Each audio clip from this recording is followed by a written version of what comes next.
Buenas tardes, los saludo esta tarde calurosa del 23 de septiembre de 2025. Estamos en San Luis Potosí, México.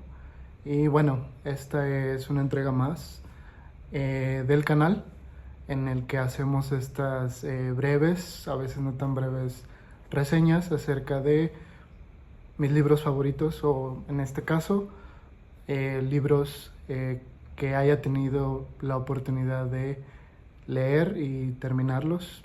En este sentido creo que para mí el terminar un libro, al margen de cuán complicado o cuán extenso sea, pues para mí ya es un gran indicio para hablar de mi literatura favorita o de mis libros favoritos.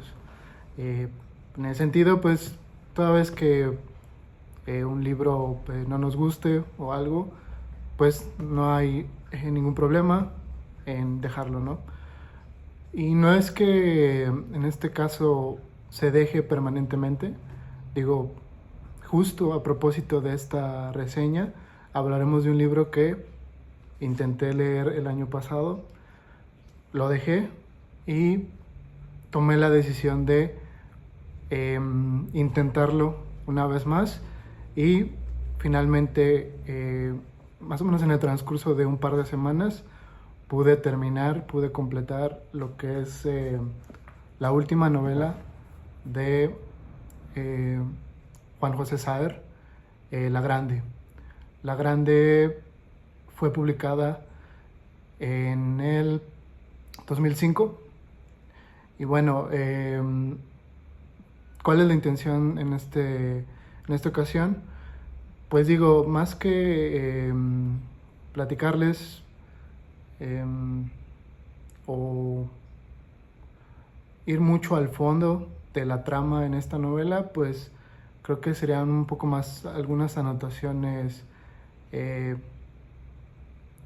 a, a modo de subtexto en este libro, ¿no?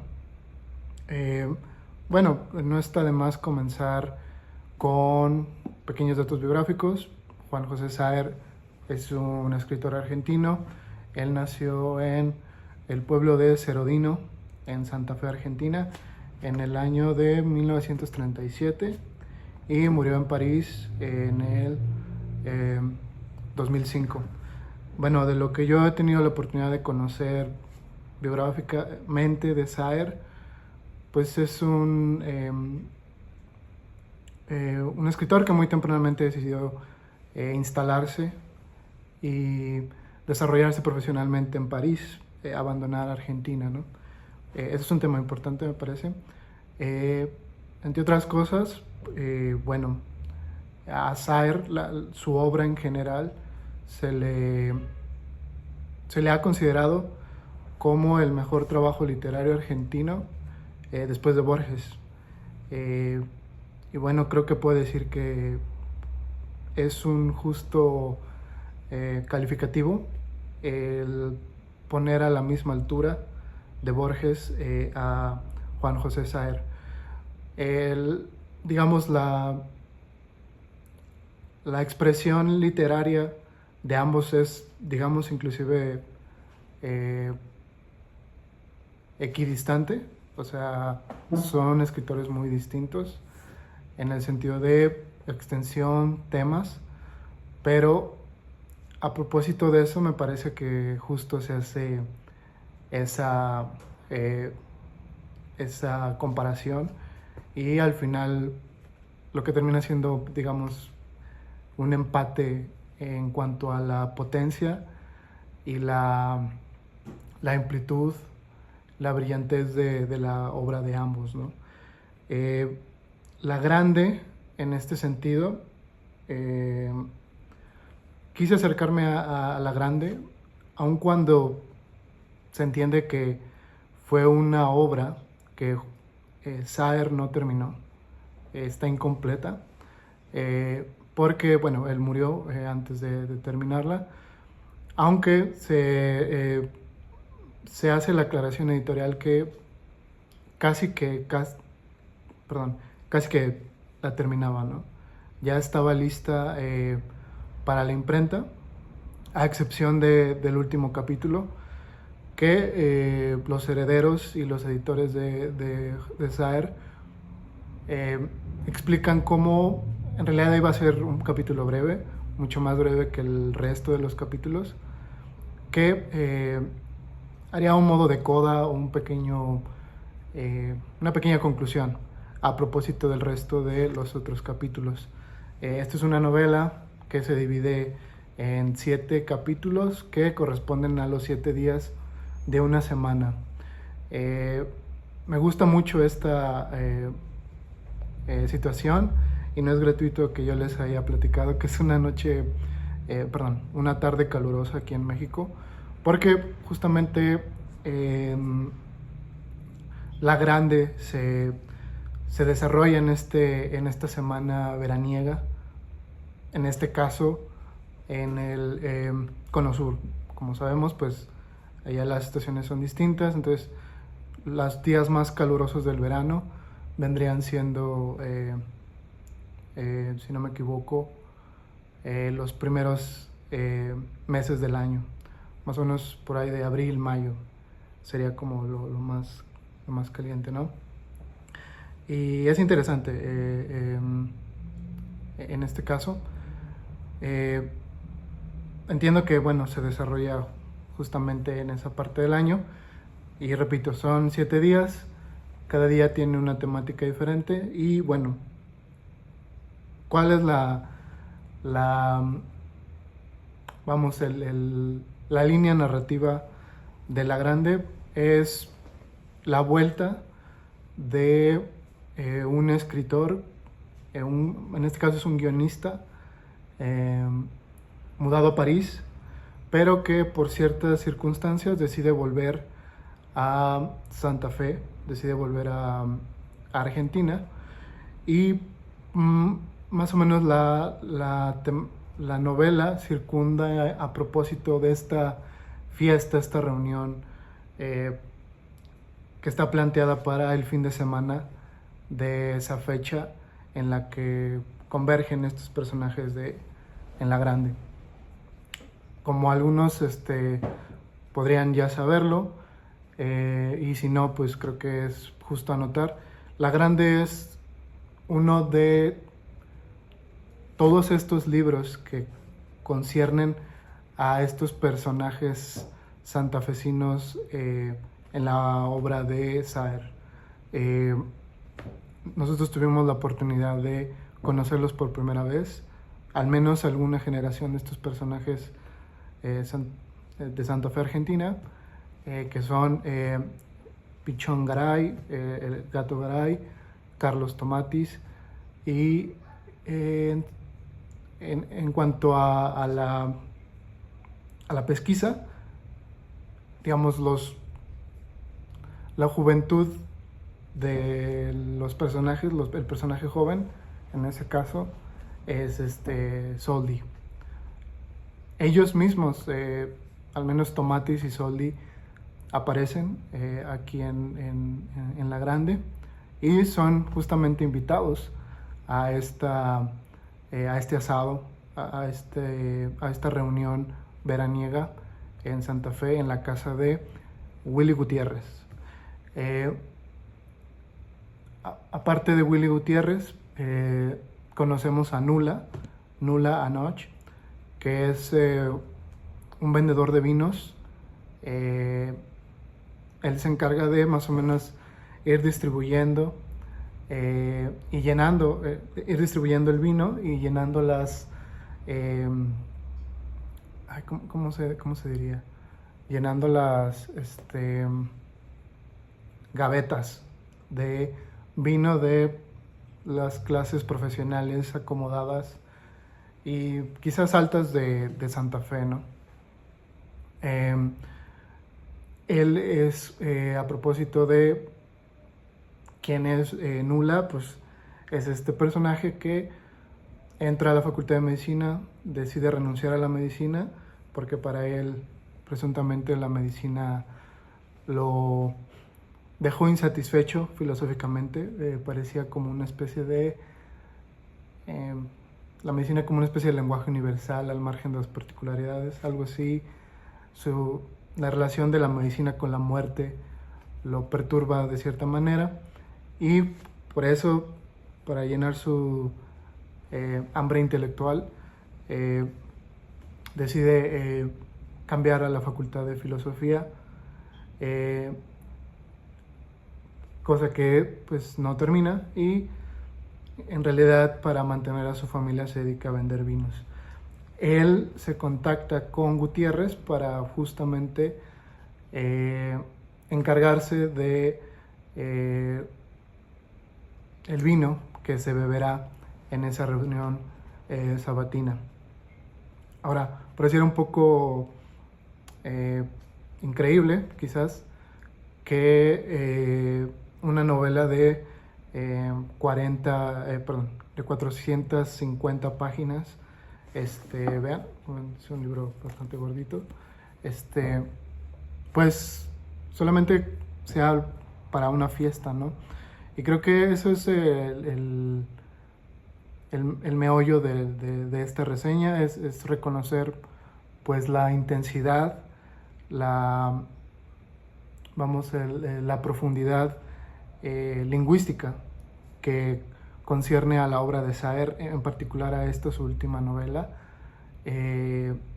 Es un recorrido al final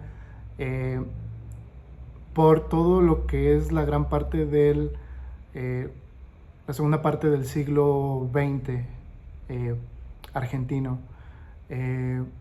Digamos, un siglo que, como todos sabemos, está marcado por pues, las circunstancias políticas de la región, y en particular las de las dictaduras militares, ¿no? Y creo que a mí me gusta esta parte de reconocer el contexto histórico que Saer reconoce y que Saer involucra en su obra. Esta semana en la que se planea este gran banquete, este gran asado, es solamente un pretexto para advertirnos, de en qué sentido y con qué intensidad y cuán afectados estos personajes están por ese contexto histórico, ¿no? A mi parecer, estos personajes no solamente son un grupo de amigos, son más bien generaciones. O sea, creo que me gustaría plantear como ese concepto, plantear que Saer reconoce muy bien el contexto histórico a partir de las generaciones de personas involucradas en el siglo XX. Justo a propósito del contexto histórico, Gutiérrez también forma parte de un entramado político-artístico muy importante, ficticio, al menos se podría decir, y es el desarrollo de la vanguardia literaria del precisionismo. Entre otras cosas, pues la novela también discute una especie de investigación histórica, investigación política, histórica, literaria, a propósito de este grupo. Y en este caso, pareciera que el propio Gutiérrez, el anfitrión de esta fiesta, pues pareciera como una última fuente, una fuente imprescindible a propósito de lo que fue el precisionismo. Ya hablamos un poco de esto, pues bueno, esta semana en la que Saer nos advierte de un contexto político y también de un contexto artístico. Aquí, Saer pues juega un poco con esta rivalidad natural entre posiciones estéticas, posiciones políticas, y que en cierto sentido responden a una estructura histórica mucho más grande, ¿no? Aquí es, insisto, la cuestión del precisionismo y bueno, entre otros, pues podemos como ir organizando los personajes en importancia. Les hablé de Gutiérrez, Nula. Ellos ambos son, digamos, como que los personajes principales en esta novela. Nula mucho más. Pero también existe una especie de villano, pero quizás no es como esta visión convencional de un villano en una película o en un libro. Es quizás un villano que encarna todo lo malo, todo lo oscuro de la dictadura cívico-militar, bueno, las dos dictaduras en el siglo XX, y es la de Mario Brando, ¿no? Mario Brando, justamente, resulta ser una especie de funcionario político, pero que se involucra y se podría decir que conserva el liderazgo de este grupo de vanguardia literaria y política. El precisionismo, grandes rasgos, Saer lo propone como esta especie de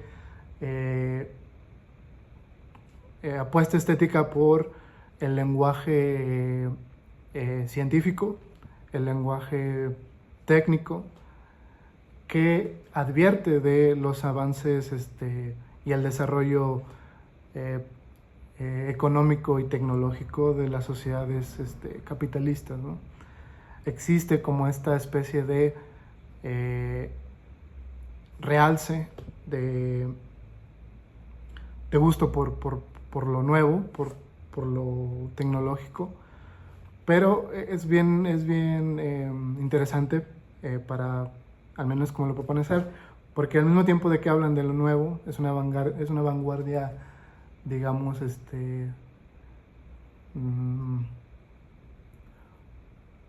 posmoderna o positivista.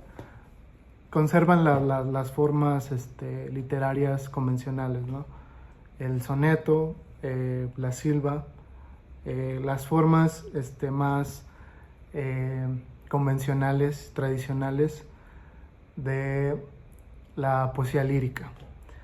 Entonces, es interesante cómo Saer juega justo a propósito con eso, y en ese sentido pareciera que el movimiento poético del precisionismo no es otra cosa que la extensión del carácter y de la persona que es Mario Brando. Mario Brando, en pocas palabras, representa para mí un arquetipo común, un arquetipo, más que personaje, un arquetipo, porque es una obra del político escurridizo, ¿no? Es una persona que convivió con peronistas, convivió con militares, y que siempre ha encontrado un lugar, se ha preocupado y ha conservado su lugar dentro de la estructura política, cultural, en este caso en Santa Fe, en Argentina, ¿no? Pero creo que vale más bien la pena reconocer que es justamente algo que a mi parecer a Saer le preocupa, ¿no? El cómo el contexto político, el contexto de autoritarismo, de violencia, ha afectado a varias generaciones. Como les decía, Mario Brando parece ser como esta primera generación de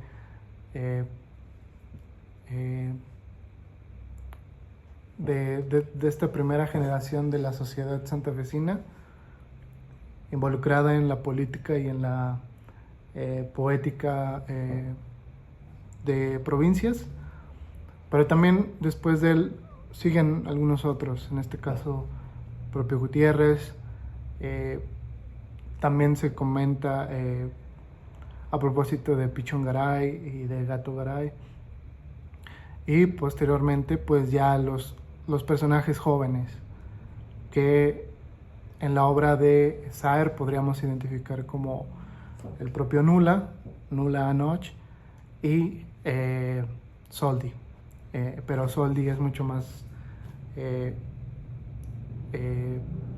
sale más como en la pesquisa, ahora sí que como un lenguaje cinéfilo, cinematográfico, pues sale más en la pesquisa, aquí no sale tanto. Pero sí, o sea, a mí me gustaría sobre todo como invitar al lector a reconocer esa preocupación, a mí me parece que es una palabra que podríamos usar, por cómo la dictadura, cómo el contexto histórico-político ha afectado a distintas generaciones.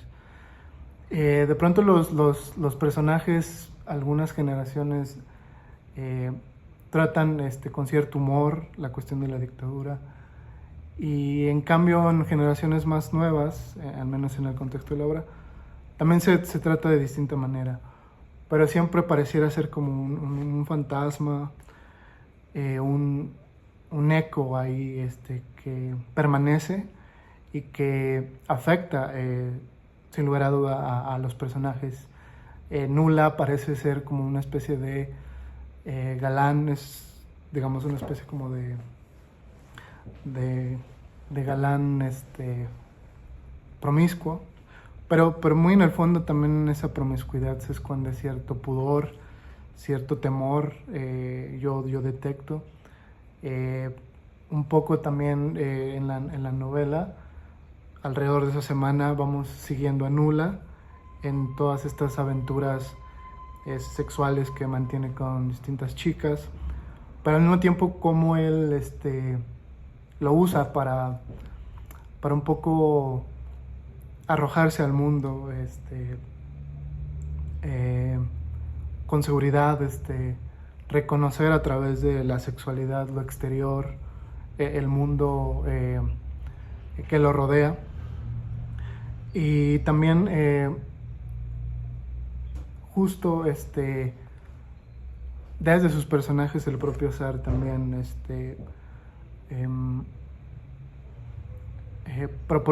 nos proporciona con una visión bastante dura, inclusive podría decir pesimista, de el mundo exterior, de la vida moderna, ¿no? La vida de provincias en América, ¿no?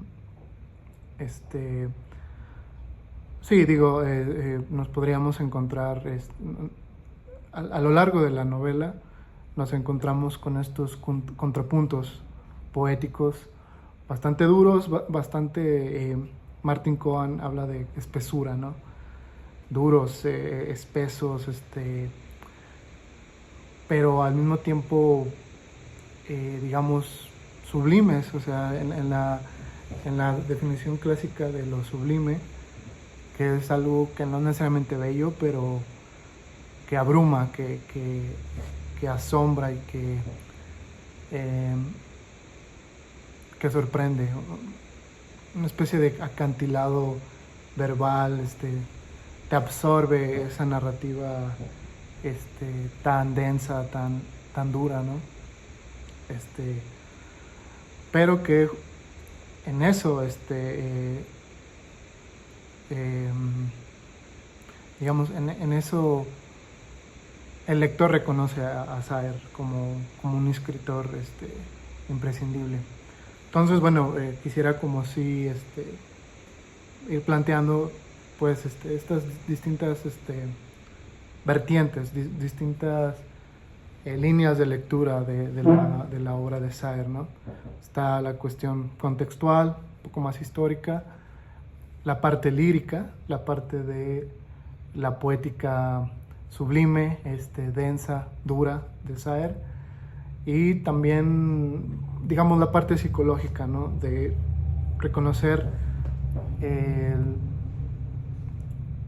digamos, las cavilaciones psicológicas y filosóficas de los personajes de Saer, ¿no? En este caso, sobre todo las de Nula y las de Gutiérrez, ¿no? Bueno, creo que lo mejor que podríamos hacer es ir como cerrando. Es una novela difícil, a ver, no quiero usar la palabra difícil, pero Saer es un escritor duro, un escritor exigente, un escritor que te atrapa, te abruma, pero hay que reconocer en él pues lo mejor que ha dado la literatura en español en muchos años. O sea, sí, yo quería, a propósito de todo el contexto y el subtexto y todas las diferentes líneas de lectura que puede tener una novela como esta, es de esa manera que bueno, o sea, hay que reconocer en Saer pues un gran escritor, quizás el segundo o tercer mejor escritor argentino y de América, y de los mejores escritores en español. Es una escritura muy abrumadora, muy ¿cómo decirlo? Muy abarcante, amplia, por todas estas diferentes líneas de lectura, y que, bueno, para mí lo pondría como quizás la mejor novela escrita en español de este siglo. Me cuesta trabajo pensar en otra novela, en otro libro de la envergadura de que se haya escrito al momento en este siglo, ¿no? Pues estamos siglo XXI. Esta novela se publicó en 2005, como les dije, y bueno, un poco investigando, entre otras obras que se han escrito en nuestro idioma para este siglo, pues se comenta, por ejemplo, a Roberto Bolaño, 2666, que hace no un par de años, hace casi bastantes años, cuando estaba en la universidad, pude leerla. Pero creo que son esas dos novelas. Se plantea, creo que nos podremos plantear como estas tres novelas centrales de este siglo, de lo que va del siglo, que es 2666, La Grande de Saer, y alguien más comentaba, pues bueno, la de El hombre que amaba a los perros, de Leonardo Padura. Creo que se puede hacer una discusión bastante interesante en qué pueden coincidir y cómo se puede formar, digamos, un nuevo canon o el canon de este siglo en la literatura en español a partir de esas tres novelas. Creo que es algo que a mí me gustaría un poco ir ahondando, ir tratando de plantearlo. Pero en este caso, bueno, ya para no enojarnos un poco, bueno, está La Grande. O sea, es una novela, como dije, muchas líneas de lectura, te puedes ir por muchos lados. Es abrumadora, es interesante, pero al menos a mí me gustaría que se llevaran esa parte, ¿no? De cómo, de la crítica cultural que hay dentro de La Grande, a propósito de, bueno, cuán imparcial o cuán neutral podemos ser nosotros mismos, y por lo tanto cuán neutral puede ser la literatura, la cultura dentro de un contexto histórico. Y creo que es justo lo que Saer nos quiere advertir en esta invención que él hace del famoso precisionismo de Mario Brando. De esta sombra, de digamos, problema que no nos podemos quitar los americanos, los latinoamericanos, de el oportunismo político, la insensibilidad de algunas personas a propósito de la violencia, el sufrimiento de muchas personas que se vieron afectadas, familias enteras, por el autoritarismo, las dictaduras, y solo por cuándo han sido afectadas familias enteras, cuando esta autoridad, estos momentos autoritarios de la historia simplemente han obedecido a intereses cupulares o intereses muy particulares, intereses potentes, pero que dañan, que afectan a toda una generación y a generaciones venideras. Creo que es justo lo que como lectores tenemos que ser muy listos al respecto. Tenemos que reconocer cuando un escritor nos quiera inculcar ciertas cosas, ¿no? Advertirnos de ciertas cosas, y cómo en la propia literatura también podría haber ciertos intereses, ¿no? Cierto fin político histórico, ¿no? Yo aquí en esta cuestión pues quise recordar, no el libro como tal, pero el hecho de que Octavio Paz en su libro a propósito de la poesía lo haya nombrado el arco y la lira, ¿no? O sea, disculpen, la literatura, la escritura, los libros, siempre son ambas. Está la cuestión lírica, la cuestión que está en la propia Grande, que está en Saer desde luego, la parte lírica de la literatura, la parte lírica de los libros, que es la que muchos de nosotros disfrutamos más, es lo que más se disfruta de los libros, pero también no hay que olvidar la otra parte de estos libros, que es el arco, ¿no? El arco como un arma, como algo con un fin, con una dirección, y que no es neutral y que no es imparcial. Y creo que justo es lo que nos han enseñado últimamente los escritores latinoamericanos. Se puede detectar inclusive en Paz, pero pues es algo que existe, que está en la obra de Saer, y como decía, pues Bolaño o Padura, ¿no?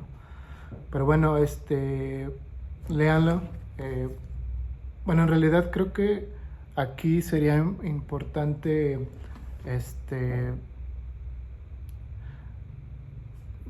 digamos, seguir la recomendación de Beatriz Arlo, de la crítica argentina, que para conocer a Saer, para conocer todas sus líneas, digamos, de escritura, digamos, de llegar al bosque Saer, con todos los tipos de vegetaciones que podría haber, para reconocer la fauna y la flora de la obra de Saer. La mejor entrada al bosque es otros libros. La pesquisa, creo que podríamos comenzar con la pesquisa. Otros también que se sugieren, al menos Arlo lo sugiere, La ocasión, que justamente un personaje de La ocasión sale, que es Escalante, es un personaje del libro, o Cicatrices. Entonces creo que para conocer a Saer están esos tres libros: Pesquisa, La ocasión, Cicatrices. Ya cuando se quiere te quieres quedar a vivir en el bosque, pues creo que sería La Grande. Creo que me quedo con eso. Hay que reconocer la dimensión política y lírica, ambas de la literatura, y que está en todos los libros. Y bueno, creo que saber todos estos personajes son imprescindibles. Conocerlos es lo mejor que te puede pasar, lo mejor que te puede pasar en la vida. E inclusive, antes de que me olvide,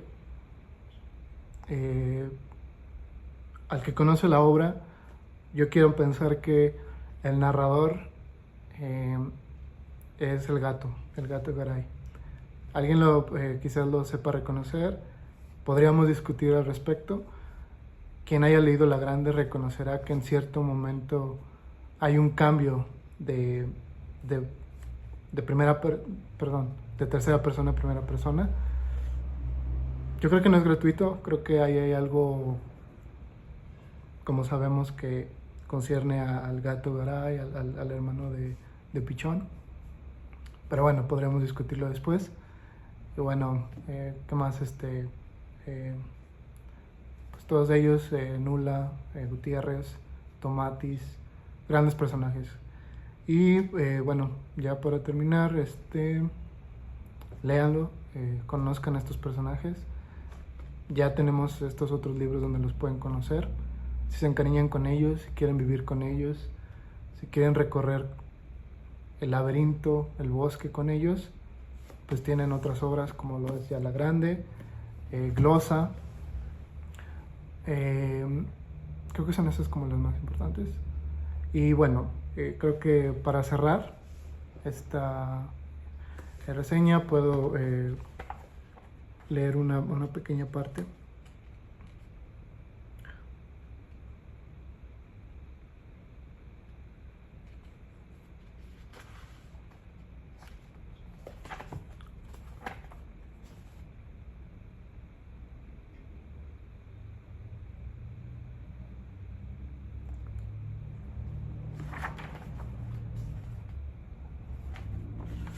Había una parte que a mí me parecía bastante muy sariana. Déjame buscarla.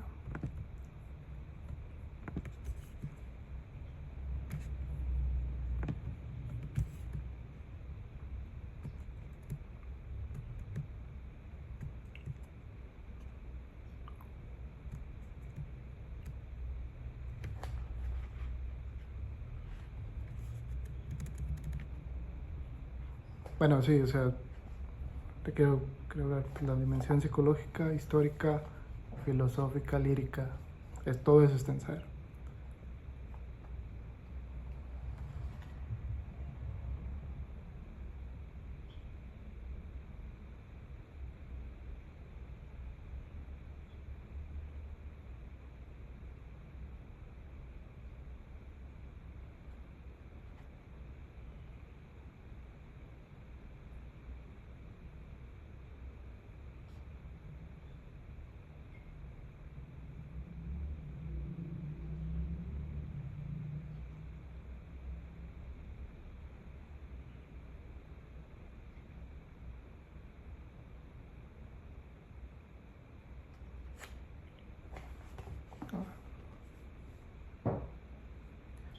El viento calmo del sudeste es únicamente perceptible en el agua. Tal vez Nula y Gutiérrez lo sienten también en la piel de la cara, pero, habituados ya a la intemperie fresca y lluviosa, no se dan cuenta de que lo sienten. Con la expresión retraída que hubiesen podido asumir sin la presencia del otro en ese lugar desierto, contemplan el paisaje cada uno por su cuenta, sin coincidir en los detalles que observan por separado y por lo tanto organizándolo a su manera cada uno, como si se tratase de dos lugares diferentes: la isla, el cielo, los árboles, la barranca rojiza, las plantitas acuáticas de la orilla, el agua. Durante unos segundos La superficie plomiza y ligeramente crespa absorbe los pensamientos de Nula. Y en cada una de las olitas rugosas idénticas en movimiento continuo que se yerguen formando un borde que, más que una curva, representaría con mayor precisión un ángulo obtuso, le parece asistir a la manifestación visible del devenir que, por exhibirse a veces en el acontecer a través de la repetición o de la inmovilidad engañosa, le da a los sentidos toscos la ilusión de la estabilidad. Para Nula, que muchas veces por día se sorprende a sí mismo observando ejemplos que alguna vez le sirvieran para sus notas, la isla de enfrente, formación aluvional, es una buena prueba del cambio continuo de las cosas. El mismo movimiento constante que la formó la va erosionando, haciéndola cambiar de tamaño, de forma, de lugar, y el ir y venir de la materia y de los mundos que hace y deshace no es más, según él, que el fluir sin dirección ni objetivo ni explicación conocida del tiempo invisible que silencioso los atraviesa. En un párrafo esto. O sea, es potentísimo. Y cierro con esto. Si quieren conocer un bosque bastante denso, tupido, espeso, con filosofía, con historia, con psicología, con lírica, música, pero hacerlo todo en el mismo lugar y combinarlos caleidoscópicamente. Saer es al escritor que tienes que leer para conocer pues al final pues el gran uso que se le puede dar a nuestro idioma, y cómo hay personas que han llegado a dominarlo y ir hasta lo más recóndito de la naturaleza humana, del mundo exterior, y sobrevivir en el intento. Saer es la grande, insisto, es la mejor novela de este siglo. Saer es un grande, es un hombre grande en nuestra literatura, en la literatura argentina, pero también en la literatura latinoamericana y la literatura en español. Entonces les agradezco mucho que me hayan escuchado y nos vemos.